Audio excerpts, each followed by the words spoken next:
European Council President Herman Van Rompuy has called an emergency meeting of top officials dealing with the Eurozone debt crisis from Monday morning, reflecting concern that the crisis could spread to the Italy economy, the region's third largest economy. European Central Bank President Jean-Claude Trichet will attend the meeting along with Jean-Claude Juncker, chairman of the region's finance ministers, European Commission President José Manuel Barroso, and Olli Rehn, the Economic and Monetary Affairs Commissioner, three official sources told Reuters. Van Rompuy's spokesman Dirk de Backer said it is coordination, not a crisis meeting. He added that Italy would not be on the agenda and declined to say what would be discussed. However, two official sources told Reuters that the situation in Italy would be discussed. The talks were organized after a sharp sell-off in Italian assets on Friday, which has increased fears that Italy, with the highest sovereign debt ratio relative to its economy in the Eurozone after Greece, could be the next to suffer in the crisis. A second international bailout of Greece will also be discussed, the sources said. The spread of the Italian 10-year government bond yield over benchmark German bonds hit euro lifetime highs about 2.45 percentage points on Friday, raising the Italian yield to 5.28%, close to the 5.5 to 5.7% area, which some bankers think could start putting heavy pressure on Italy's finances. Shares in Italy's biggest bank, UniCredit SpA, fell 7.9% on Friday, partly because of worries about the results of stress tests of the health of European banks that will be released on July 15.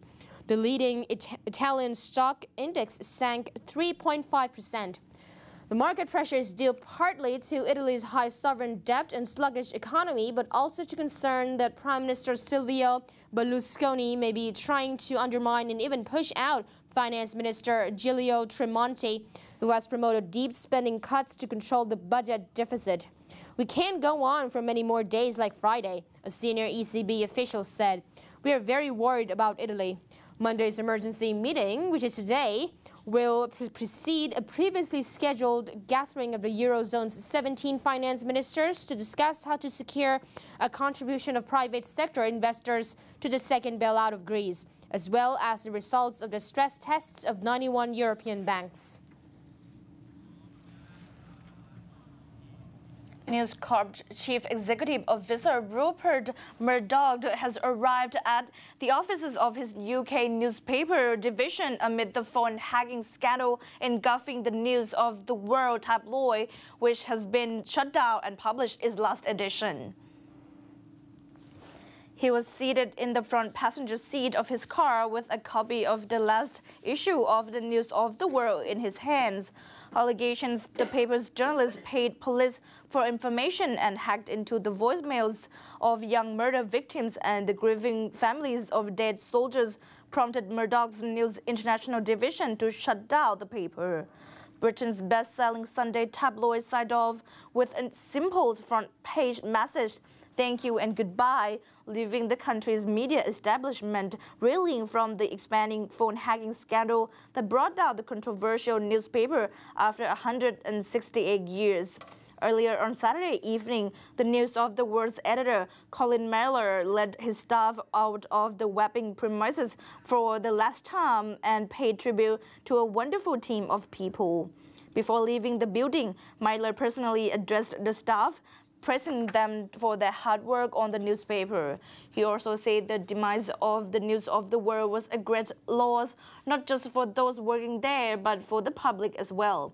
Now he's facing a maelstrom of criticism and outrage over the sequence of events set off by allegations the paper's journalists paid police for information and hacked into voicemails of young murder victims and the grieving families of dead soldiers. The recent revelations culminated culminated in the decision to close the paper and put 200 journalists out of work, but the move failed to stem broader questions about corruption at the newspapers and press regulation in the UK. The sordid affair has played out at breakneck pace in the media and prompted soul-searching at the highest levels of officialdom. Prime Minister David Cameron has called for a news press regulation system and pledged a public inquiry into what went wrong. The head of Murdoch's UK newspaper operations had alluded that more revelations are yet to come. Security forces in Vietnam quashed an anti-China rally in the capital city by detaining protesters along with the journalists covering the event for foreign news agencies, including the Associated Press. More than a dozen demonstrators who gathered near the Chinese embassy in Hanoi were herded onto buses by police when they tried to assemble for the sixth straight Sunday to express outrage over an ongoing spat with China involving disputed territory in the South China Sea. Associated Press television news journalist Han Din was filming the protest when he was also forced onto a bus with armed police along with another Vietnamese cameraman from the Japanese public broadcaster NHK. A news assistant from Japanese newspaper Asahi Shimbun was also detained. A protesting mother and her 5-year-old son were also taken into the police station, which is located in a suburb of Hanoi. Din, the other journalists, and the protesters were released after being held and questioned for about 3 hours. Their phones and cameras were seized temporarily for scanning of information. Demonstrations are rare in Vietnam, where the communist government maintains tight controls, but Hanoi has permitted groups of protesters of up to about 200 to gather for the past 5 weeks and march through the streets shouting anti-China messages. Journalists have been allowed to photograph and film the rallies despite a heavy security presence. But officials from Vietnam and China met in Beijing 2 weeks ago and issued a joint statement saying that they had agreed to negotiate to peacefully resolve the issue. Vietnam claims Chinese boats hindered oil exploration activities within its economic exclusive zone, 200 nautical miles off the coast. China accuses Vietnam of endangering Chinese fishermen in a contested area near the believed resource-rich Spratly Islands, which is claimed all or in part by both countries and several other Southeast Asian nations. After 9 seasons in the NBA, Yao Ming is becoming a world's most famous basketball superstar.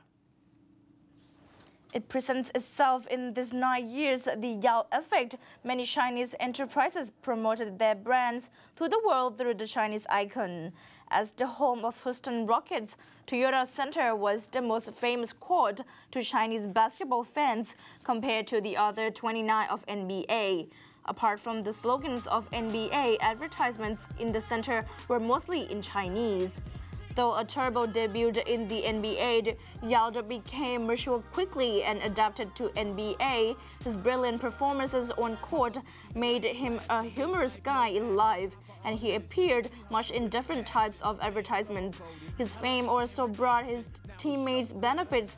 Half-jokingly, they often said it is great to know Yao and be his teammates. Another beneficiary was Rockets owner Les Alexander. While other teams' advertisement incomes decreased much during the financial crisis, the case for Rockets is different because of Yao. In 2009, Alexander took out 5 million yuan to build 10 Hope schools in China. Wang Ming, a basketball reporter, said, "I usually compare Yao to a bridge through which there were communications in culture, economy, and sports."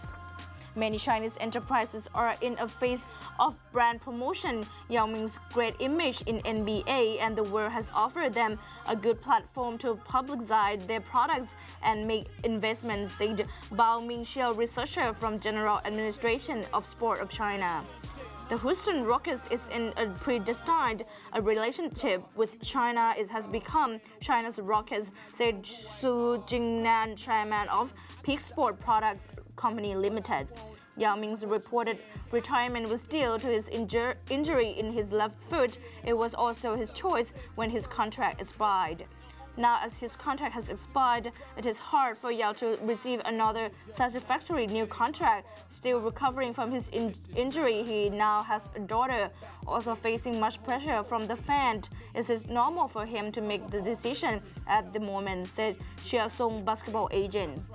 After the American media reported Yao's retirement, Chinese professionals in basketball expressed their different views. It's a pity that Yao decided to retire. He is a landmark figure in the history of Chinese basketball. We all know that Yao has been under much pressure, so to retire is also a relief for him, said Chang Wei-ping, basketball commentator. Yao is about to enter the Basketball Hall of Fame because he has made great contributions to development of basketball in both China and the world. He played a very important role for NBA in promoting itself overseas, says Chia Song basketball agent. Opposition leader and residents react as Australia to tax nation's worst polluters. Australia will force its 500 worst polluters to pay 23 Australian dollars or $25 for every ton of carbon dioxide they emit, with the government promising to compensate households hit with higher power bills under a plan to reduce greenhouse gas emissions unveiled on Sunday.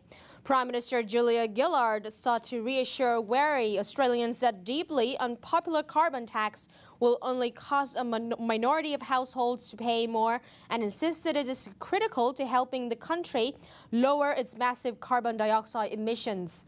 Australia is one of the world's worst greenhouse gas polluters due to its heavy reliance on coal for electricity. The government hopes businesses affected by the tax will seek out clean energy alternatives to reduce their bills. The affected companies will have to pay 23 Australian dollars or $25 per metric ton of carbon, with the price rising 2.5% a year until 2015, when the plan will move to a market-based emissions trading scheme.